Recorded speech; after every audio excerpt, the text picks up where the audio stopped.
Our primary focus as we walk through this book of Philippians is going to be on how we can build an attitude of gratitude. Gratitude, which is thankfulness or gratefulness, is from the Latin word gratus, meaning pleasing or thankful. It's regarded as a feeling of appreciation by a recipient of another's kindness, gift, help, favor, or other form of generosity to the giver of those gifts.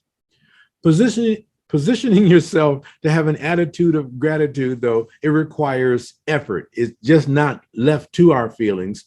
Just how much effort depends on understanding your roles, responsibilities, and relationships in a given relationship.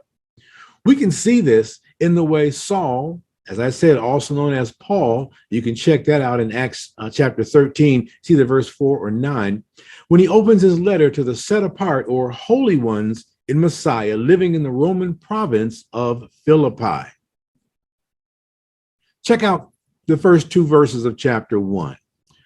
Paul and Timothy, bondservants of Messiah Yeshua, to all the saints in Messiah Yeshua who are in Philippi, including the overseers and deacons, grace to you and shalom from God our Father and the Lord Yeshua the Messiah.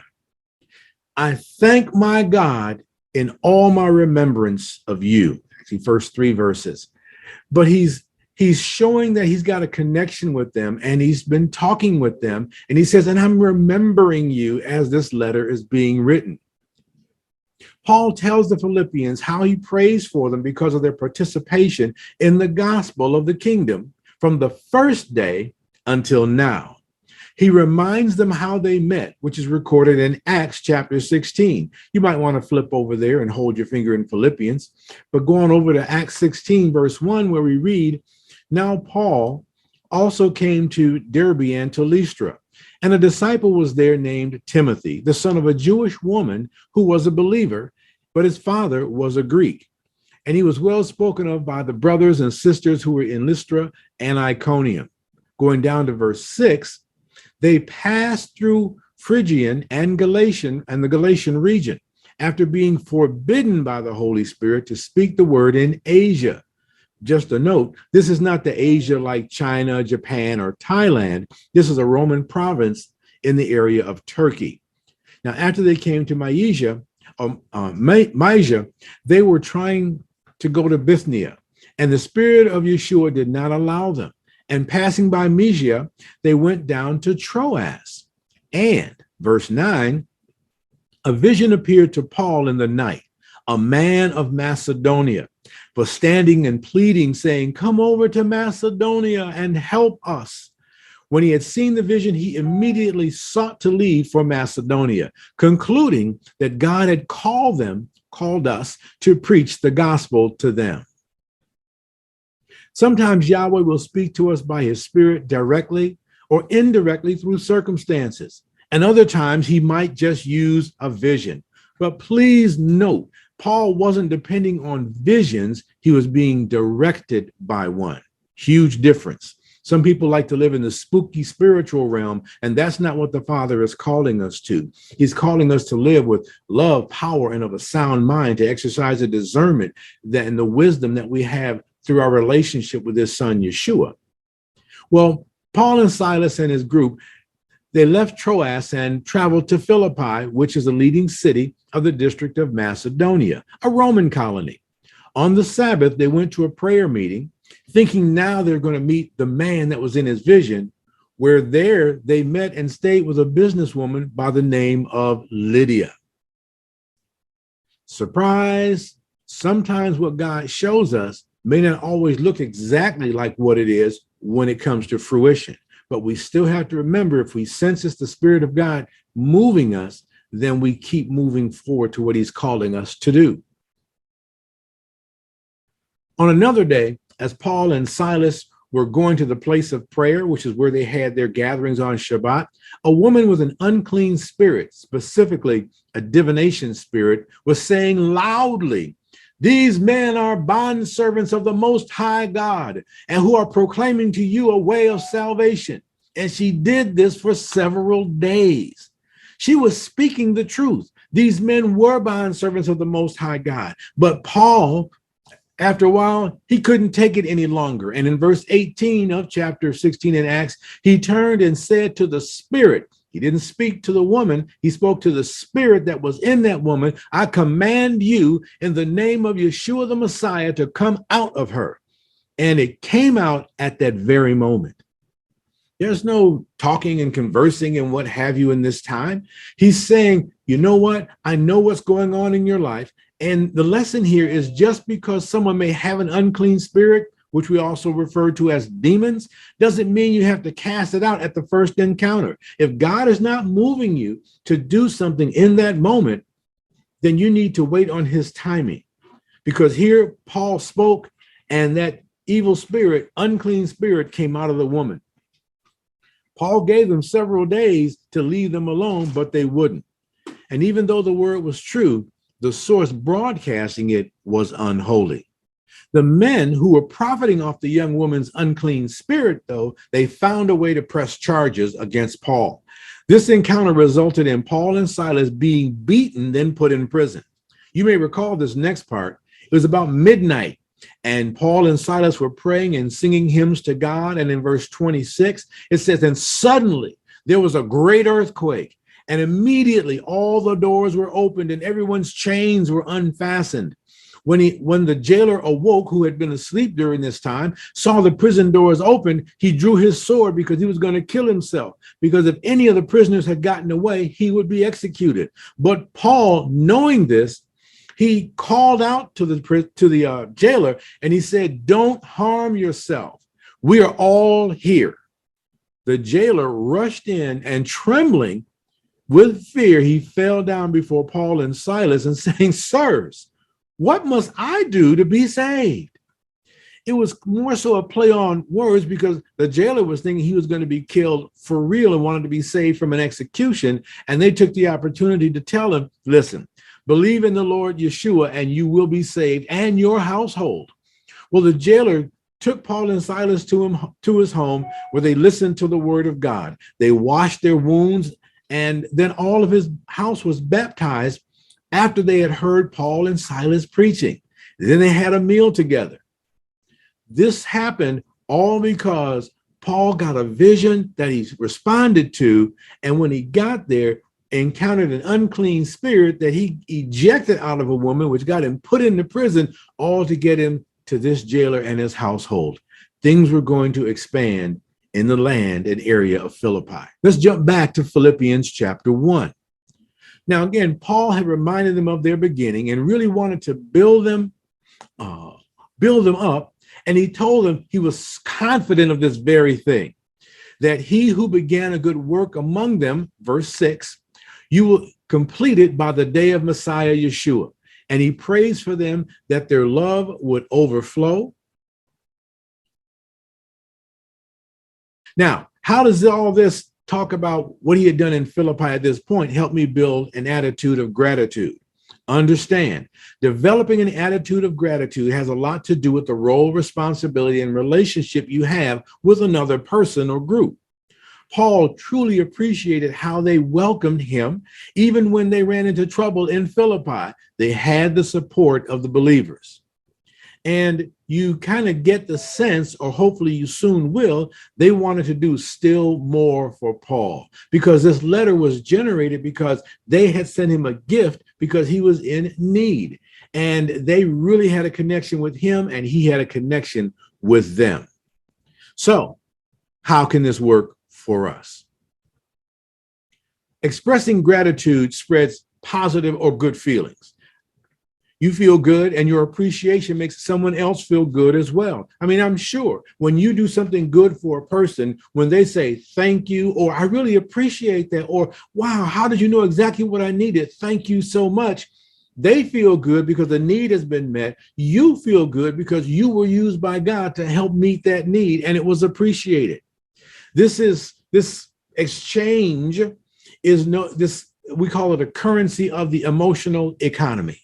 I don't mean emotions like you're breaking down and falling and crying and sobbing and that sort of thing, but how we feel often determines our response to things. Even though we know we should override our feelings many times, that's really our initial reaction is because of that. So I want to talk about the emotional bank accounts, which are stored in the emotional bank of trust. Now, most of us know how a regular bank account works. We deposit money. When we need it, we take it out, right? Well, an emotional bank account, or sometimes I may call it an EBA, is an account of trust instead of money. It's an account based on how safe you feel with another person or how much you can trust and depend on them. And just in case I have a couple people who are thinking, put no confidence in the flesh, which Paul is going to talk about a little later on in our series, we also know that a three-stranded cord is not easily broken. And when a person has a partner with them, they're not left alone if they're fallen or injured. So we're not talking about just trusting in them and not trusting God, but trusting in the people God places in our lives so that we together can accomplish his purpose and will. Now, while this is not original with me, what I'm going to share, I want to share six ways to identify, or six things, ways to make deposits and build trust in another person's life and avoid making withdrawals, building trust, and not breaking that trust. Okay. Why? Because trust takes years to build, seconds to break, and forever to repair. So, first things first, number one, understand the individual. This means listening intently to what the other person is saying and empathizing with how they may feel. It doesn't mean you always agree with everything, but you need to understand where they're coming from, or you cannot have a conversation. It's important to care for others and act with kindness toward them. Authentically treat people the same way you want them to treat you. This will be a deposit that increases their trust and confidence in you. To be distracted when they talk or not show authentic kindness makes a withdrawal. Paul knew the Philippians very well, and his letter reflects that familiarity. Next, or two, we say, keep your commitments. How do you feel when someone arrives on time to an event, or when people simply do what they say they'll do? You build up an emotional reserve by keeping your commitments. Your word should be your bond. Keeping your word deposits or puts more trust into another person's EBA. Remember, that's emotional bank account. Being late, especially if it's a trait, decreases and withdraws that trust. Paul was so committed to the Philippians that he said in verse 21 and 25 of this first chapter, "For to me to live is Christ and to die is gain, but I'll remain and continue with you all for your progress and joy in the faith." People need to know you're committed to them, and the way they know you're committed to them is not just your lip service, but the lifestyle that supports that commitment. The third thing we should do, clarify expectations. We're not mind readers, yet we expect others to know what we expect of them at a given time. I know I'm guilty of it. Something may be going on, and I ask somebody to do something, and they don't necessarily do it just right, but I didn't really tell them exactly how I wanted it done. And then I'm getting frustrated because they didn't do what I thought I needed them to do, but they're getting frustrated because they didn't understand what I needed them to do because I was not clear. So clarification makes the difference. Communicating our expectations helps create trust. Deposit made.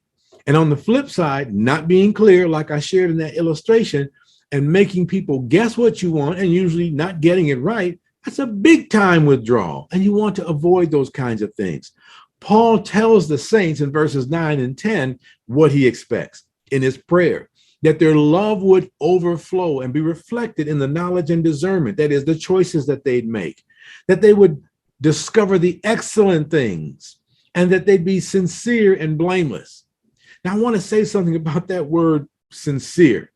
In those days, if a potter made a bowl and it had a flaw or a crack in it, before he could sell it, the practice was to melt some wax and put in the area of the imperfection so no one, the buyer, wouldn't see that there was a flaw in it.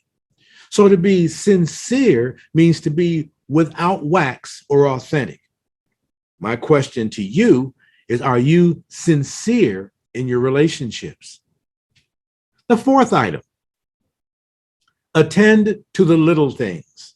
If you haven't already, you'll find out the little things become the big things when they don't get our attention. Doing the little things is how we show honor and show respect for others. Small kindnesses, a smile, a little extra effort, sometimes a hug when appropriate, doing something you didn't have to do. These are the things that build trust. The Bible talks about how we can, the kind of relationships we're supposed to have with one another, encouraging one another and building one another up and speaking good things to one another. It's not always just waiting for the right time. Anytime is a good time to bring comfort and encouragement, to edify, exhort, and then to encourage another person. Your actions determines whether or not what you make is a deposit or withdrawal from that emotional bank account. And I'm reinforcing that because I don't think we realize or know the impact that we have on other people by the things we say or do, how it affects how they feel or not feel. We may say, I don't care how they feel. That's inappropriate. Why? If you have a driver's license and you can drive a car, when that red light comes on saying I need oil, you can say, I don't care about the red light. It's just a feeling. It's just letting me know how it feels. I'm going to keep driving. Well, a few years ago, actually a few decades ago, I did that. The red light came on, said, I can go a little further. I can go a little further. I went so far as to say, do I smell smoke? Yes. And I lost the engine in that car. Why? Because it was telling me how it was feeling, and I disregarded that. I'm not saying all the time we can accommodate the feeling, but we can definitely go a long way to make sure we're not doing anything to be abrasive to people or to purposefully bring them down. Although we may have difficult news to share, we're not trying to do it to get at them. Number 5, show personal integrity.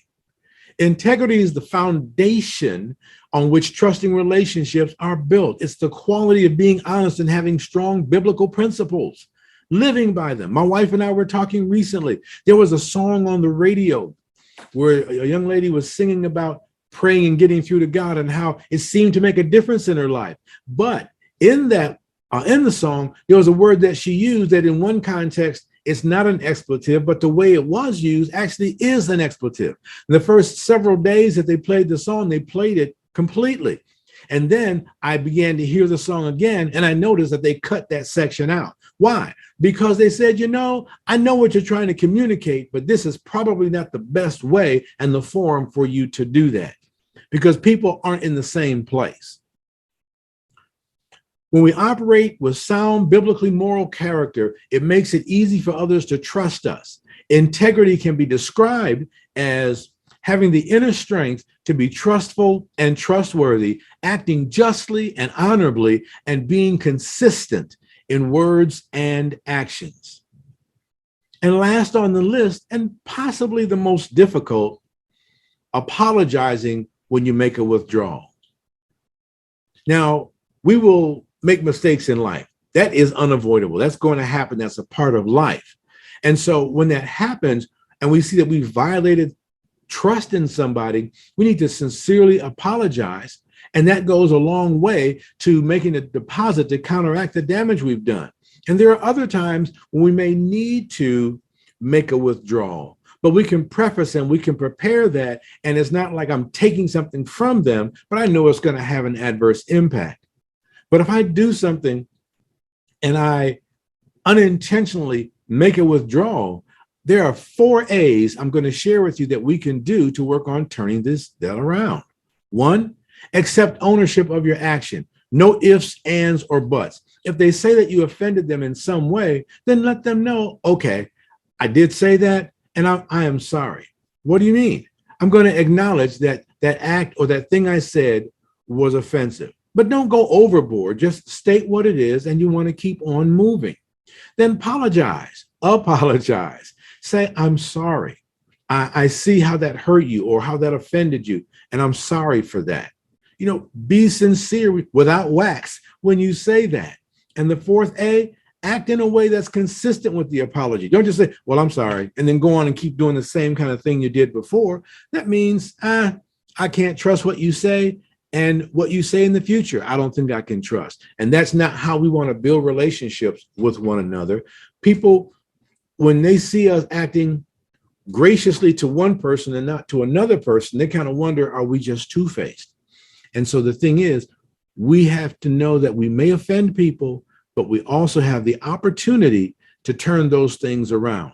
Developing an attitude of gratitude begins with knowing we need to make deposits into the emotional bank accounts of those around us and try to avoid taking withdrawals. The Bible tells us in 1 Thessalonians chapter 5, verses 16 through 19, rejoice always, pray without ceasing. In everything give thanks, not for everything, but in everything give thanks, for this is the will of God for you in Messiah Yeshua, and don't quench the Spirit. While we don't control what life may throw at us, as we allow the Spirit of God to fill us and guide us, we will see the circumstances of our lives are in line with the purpose and plan of Yahweh. Remember Romans 8:28, and God causes all things to work together for good. Reminder, Paul got rid of an annoyance when he was in Philippi. Getting rid of that annoyance got him beaten and put into prison. But Yahweh broke him free out of that prison, and that incident was used to bring a jailer and his household to become followers of Messiah. Now, I think he would have probably liked to just meet the man at Starbucks and just have a conversation with him, and he could start to follow him. But sometimes God orchestrates circumstances so that we can be in places we would not normally go to meet people so that we can have those encounters. All of this to say, as we conclude part one of this short series, we want you to get the Tushiyah. That is the sound wisdom you need for a successful walk.